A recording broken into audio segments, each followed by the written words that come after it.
নমস্কার, আমি সুমিতা শাস্ত্রী। আজকে আবার আপনাদের কাছে এলাম একটা বিশেষ তথ্য নিয়ে, যেটা আপনাদের দৈনন্দিন জীবনে অনেক উপকারে দেবে এবং আপনারা এর থেকে কষ্টের থেকে মুক্তি পাবেন।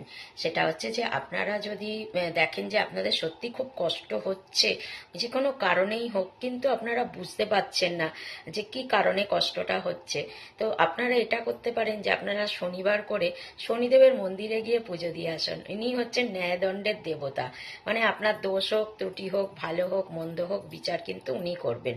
আপনি যখন কিছু খুঁজে পাচ্ছেন না, কি করলে আপনার এর থেকে মুক্তি পাবেন, তখন একটাই উপায় আমি বলবো, আপনারা শনি মন্দিরে শনিবার করে গিয়ে পুজো দিয়ে আসুন। খুবই অল্প কিছু জিনিসেই উনি তুষ্ট হন কিন্তু শনিদেব।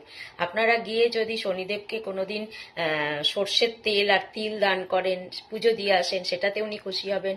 কোনোবার আপনি নীল অপরাজিতার মালা আর শনিদেবের কিছু প্রসাদ নিয়ে গিয়ে তাকে পুজো দিলেন, তিনি তাতে খুব খুশি হবেন। বা কোনোদিন যদি আপনি কোনো শনিবারে গিয়ে ছাতা দান করে আসেন, তাতে কালো ছাতা আপনি দান করলেন, তাতে উনি খুশি হবেন।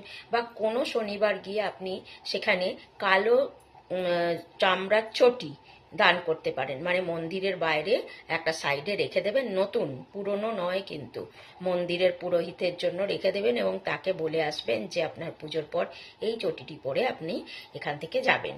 তো একটা সাইডে আপনি নতুন চামড়ার কালো চটি দান করবেন, তারে কিন্তু শনিদেব অনেক তুষ্ট হবেন আপনার ওপর, এবং আপনি কিন্তু আপনার শনিদেবের কুপ্রভাব থেকে আস্তে আস্তে করে মুক্ত হতে পারবেন। তো আপনারা এই নিয়মগুলো করুন, ভালো থাকুন, সুস্থ থাকুন। আজকের মতো নমস্কার।